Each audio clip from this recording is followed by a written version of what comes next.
ville au visage si changeant, datant de 1000 ans, de 100 ans, de quelques années à peine. Petite bourgade de pêcheurs créée en 903 par des marins andalous, hantée par les pirates barbaresques, occupée par les Turcs, les Espagnols, les Maures, les Portugais. La ville s'abrita tout d'abord au pied de la montagne pour gagner ensuite la falaise, le plateau et la plaine. Le pas pesant des hommes d'armes de la vieille Espagne n'éveille plus l'écho de ses douves, et seules les vieilles pierres patinées et dorées par le temps évoquent un lourd passé chargé de souvenirs.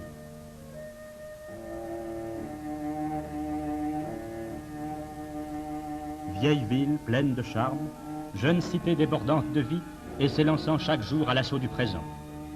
Aux Espagnols partis succédèrent les janissaires turcs et les mosquées parsemèrent la ville. Dans un décor de rues étroites et moyenâgeuses, à l'ombre des mosquées, les heures s'écoulent doucement, accompagnées du murmure des fontaines.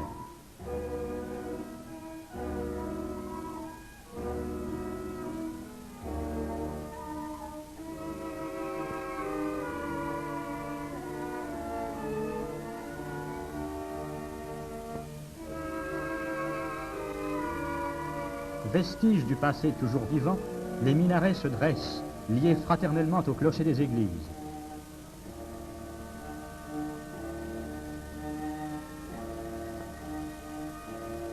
Oran, ville aux 100 visages. Il y a un peu plus de 100 ans, Oran s'évadait des remparts espagnols. Nombre de vieilles rues, de maisons, de patios demeurent encore, vestiges fidèles du passé.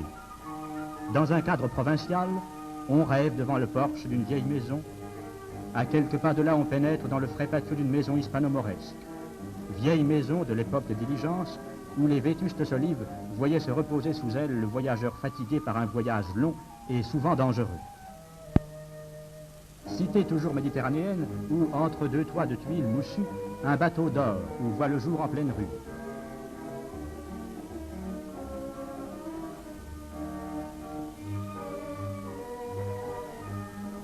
Attaqué par terre par les tribus arabes et par mer par les Turcs, Oran vivait replié à l'ombre de ses murs. D'énormes remparts, des forts, des places militaires protégeaient la ville espagnole de toutes attaques venant de terre ou de mer. Ruelles obscures, où passent rapides les ombres furtives du passé, remparts, recoins d'ombre, taches de lumière, résonnent encore du tintement des armes et de l'appel angoissé des sentinelles. Et puis brusquement, sans transition, la vie. La vie avec le port ruisselant de lumière, plein du bruit des sirènes, du halètement des grues, des appels des dockers.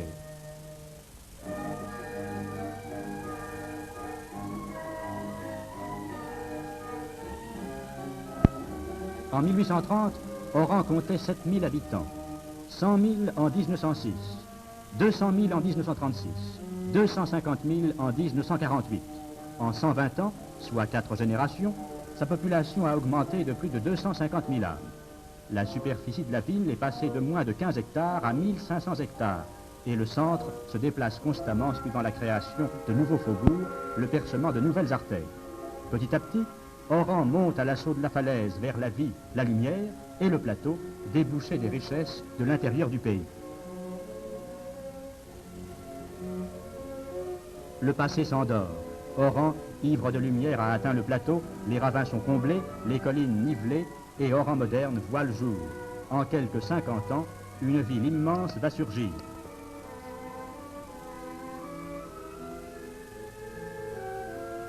Un port, des kilomètres de jetées, des bassins, des silos à grains, des grues, des pontons, cœur et débouché de l'intérieur du département et de ses richesses.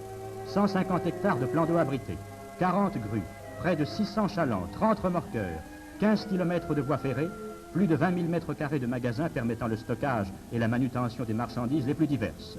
30 000 tonnes de céréales peuvent être logées dans le silo du port d'Oran. Un hangar abri de 3 250 mètres carrés est réservé aux primeurs. Le quai du Sénégal, récemment aménagé, permet le déchargement des cargos bords à quai. Par son port, l'Oranie exporte ses vins, ses agrumes, son huile et ses olives, ses légumes, son alpha. Deuxième port d'Algérie, Oran est doté d'une gare maritime de 10 000 mètres carrés où les paquebots des grandes compagnies font relâche. Des années ont passé, la petite bourgade de quelques milliers d'habitants compte à présent près de 300 000 âmes. La grande étape est franchie et pourtant, tant de problèmes d'urbanisme moderne se posent, restés jusqu'alors ignorés. Il y a quelques années encore, cette ville grandit trop vite, cette véritable cité champignon offrait un aspect disparate et inachevé. En 1948, il existait une agglomération de 250 000 habitants. Il restait une ville à créer. En quelques années, des squares, des jardins, des parcs, des promenades sont nés. Oran, port maritime, tournait le dos à la mer. Une magnifique promenade, bâtie en encorbellement sur un ravin à pic, va permettre la création d'un boulevard front de mer, s'étendant sur plusieurs kilomètres, là où la ville était coupée par un ravin. On comble ce dernier en laissant la place à une grande artère sous tunnel, permettant un débouché rapide du centre-ville vers le port. Sur cette rue souterraine, sur ce ravin comblé, un beau square ombragé verra le jour. Pour cela, il a fallu remuer des tonnes de déblais, noyer des tonnes et des tonnes de ciment et ferrure.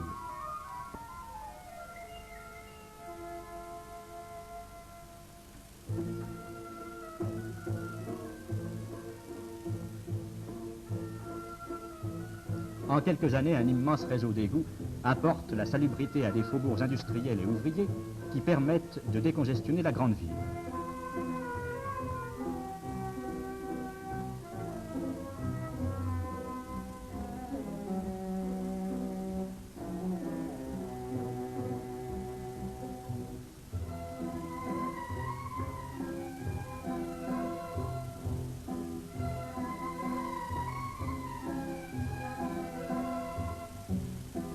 L'eau douce manquait, une simple source suffisante pour quelques milliers d'habitants, et Oran s'éveillait au cri strident des petits porteurs d'eau. L'eau courante contenait 3,5 grammes de chlorure de sodium par litre, et une salinité qui la classait dans la catégorie des eaux pratiquement non potables. On a capté cette eau douce à près de 200 km à l'aide d'une canalisation permettant un débit de 100 000 mètres cubes par jour. Au cours de son trajet, cette eau est asservie, domestiquée et produit de l'énergie à l'aide de plusieurs usines hydroélectriques situées le long de la conduite. Le problème de l'habitat verra naître aux portes d'Oran, grâce aux autobus modernes, à quelques minutes du centre, de véritables cités munies de tout le confort et comportant le logement de plusieurs milliers de personnes. Partout on travaille, on pioche, on comble, on nivelle, on embellit. Oran, 7e ville de France, peut être fier du travail de ces dernières années.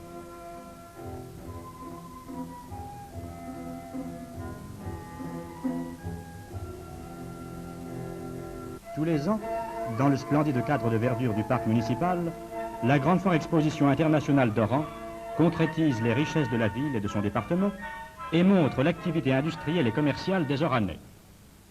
L'importance et le nombre des exposants en font une des plus belles réussites de ce genre. Propreté, netteté, harmonie de cette manifestation économique réalisée au milieu des pelouses et des massifs de fleurs.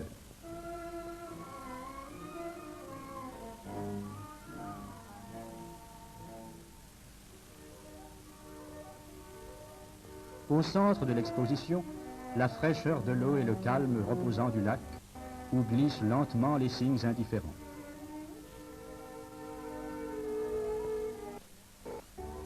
Mais la ville est là, trépidante. Les voitures glissent le long des belles artères aux vitrines pleines de tentations. L'animation des principaux boulevards en fin de matinée et d'après-midi crée une atmosphère enfiévrée et trépidante de vie. On y sent battre le pouls de cette immense cité, toujours agitée par une perpétuelle adolescence. Oran, ville africaine, est la plus européenne des villes d'Algérie. Ses magasins et leurs vitrines sont dignes de rivaliser avec ceux des villes les plus modernes. Un travail incessant a permis de réaliser des rues et des avenues ombragées aux revêtements modernes et d'une propreté méticuleuse. Toujours congestionnée par une croissance trop rapide, la circulation voit naître et se résoudre chaque jour de nouveaux problèmes. Si l'accroissement de sa population se maintient au rythme actuel, Oran, dans 50 ans, aura plus de 500 000 habitants.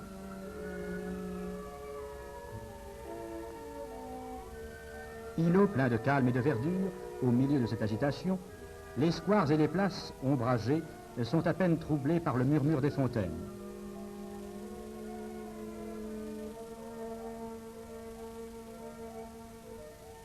Dans la douceur du climat méditerranéen, il fait bon se promener sous les feuilles bruissantes des palmiers. La forêt des planteurs, que domine son vieux fort, étale son vert cru sous le bleu lumineux du ciel. Et des jardins qui surplombent, le port lance vers le promeneur sa perpétuelle invitation au voyage et la nostalgie des pays lointains. Oran, grande ville moderne, est entourée d'une ceinture industrielle où d'importantes usines fabriquent les produits qui, jusqu'alors, devaient être importés. Pour éclairer, chauffer Oran et alimenter en énergie les usines, il a fallu créer des centrales électriques, des usines productrices de gaz et de coke. Électricité et Gaz d'Algérie, pour satisfaire aux besoins croissants et contribuer à l'industrialisation du pays, a entrepris un important programme de travaux dont l'une des plus belles réalisations est la centrale thermique du Ravin Blanc. Ces deux groupes turbo-alternateurs tournant à 3000 tours minute sont capables de développer ensemble une puissance de 50 000 kW et fournir sur le réseau plus de 200 millions de kWh par an par l'intermédiaire de deux transformateurs qui élèvent la tension à 60 000 volts. Son fonctionnement nécessite des quantités d'eau considérables fournies par des pompes débitant 10 000 m3 d'eau par heure. Toute la machinerie est commandée à distance d'un poste où sont rassemblés les appareils de mesure et de contrôle. Une autre salle, dite salle de commande, permet dans le calme et le silence à un seul surveillant d'aiguiller et de contrôler, suivant les besoins horaires de la journée, la puissance vers les différents réseaux consommateurs. La centrale est équipée par 4 chaudières marchant au charbon ou au mazout, pouvant produire chacune 70 tonnes de vapeur à l'heure à une température de plus de 500 degrés. Ces installations automatiques de conduite des chaudières et de manutention des combustibles facilitent le travail des chauffeurs en réduisant les effectifs et en assurant plus de sécurité. Sa cheminée prévue pour évacuer 1 200 000 m3 de gaz brûlé par heure s'élève à une hauteur de 140 mètres. Sa construction a nécessité 340 tonnes d'acier et 5 460 tonnes de béton. Avec une largeur de 13,53 m à la base et de 6,40 m au sommet, elle peut se comparer aux plus hautes d'Europe. Autre réalisation d'électricité et gaz d'Algérie, la coquerie gazière de Saint-Hubert est une réussite à la fois technique et architecturale. Capable actuellement de produire 20 millions de mètres cubes de gaz par an, prévue pour être doublée dans l'avenir, l'usine fournit déjà le coq métallurgique nécessaire aux industries algériennes et jusqu'à leur importer de la métropole. Ces fours à coque et ces appareils de traitement du gaz sont des plus récents modèles. Elle dispose d'un système de manutention des combustibles très perfectionné, permettant de manipuler 1000 tonnes de charbon par jour. À une cadence qui peut atteindre 50 tonnes à l'heure, le charbon est acheminé jusqu'à 39 mètres de hauteur vers les silos d'approvisionnement des fours. Après distillation fournissant gaz et goudron, le charbon transformé en coque est défourné mécaniquement. Le coq incandescent tombe dans un chariot commandé à distance pour être amené sous une hotte où il est éteint par de l'eau rigoureusement dosée. Il est ensuite versé sur une aire d'étendage et repris par des tapis roulants d'un débit de 70 tonnes heure pour être criblé, classé et dépoussiéré dans un atelier de conditionnement avant d'être livré. Ces contrastes saisissants, ce sont les visages d'Oran, ruche bourdonnante de travail, mélange de rudesse et de douceur. Oran, capitale de l'Oranie, Oran, plaque tournante d'un riche et beau département, Oran, à quelques heures de Paris. À quelques kilomètres d'Oran, le grand port de guerre de Merseltbir commande la corniche oranaise qui flamboie le soir de couchers de soleil merveilleux. Une baie magnifique et une plage de près de 10 km. Et de l'autre côté de la baie d'Oran, Canastel, Ain Franin, Christel, autant de coins charmants. Le bleu de la mer changeant à chaque heure du jour, passant du bleu le plus tendre au violet le plus foncé. Les plages d'ocre clair, le rouge sanglant des falaises étale toute la gamme des couleurs. Un magicien invisible a monté ses décors tout le long du littoral oranais.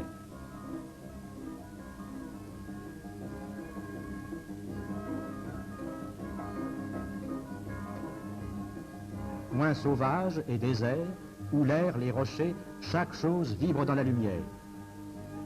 Petite plage blonde de sable fin alanguie près de l'eau et que la mer ose à peine tendrement caresser. Paysage des îles où le palmier et le pin parasol mettent une note exotique.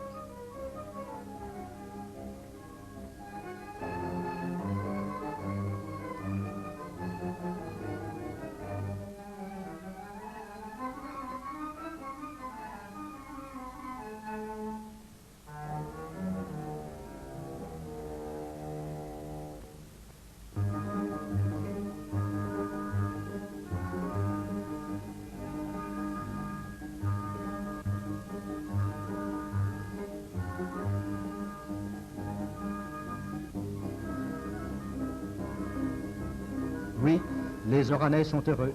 Ils sont fiers de la grande ville qu'ils ont créée. Ils sont fiers de leur réussite et des richesses de leur sol qu'ils ont su si bien mettre en valeur.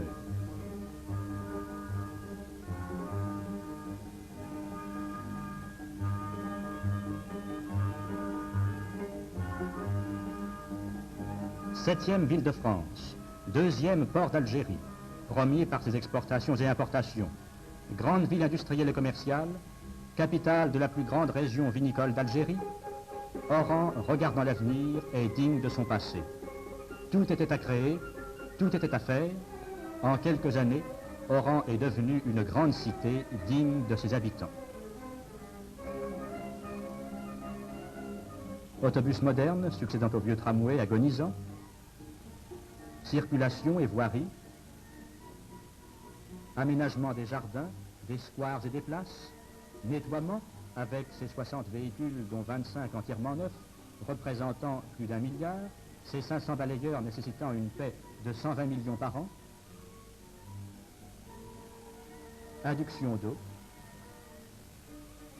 habitations à loyer modéré, centre de recasement, dispensaires, maisons de l'hygiène et de la santé publique, Dar el Askri, maison de repos du vieux soldat franco-musulman, école et salle de sport,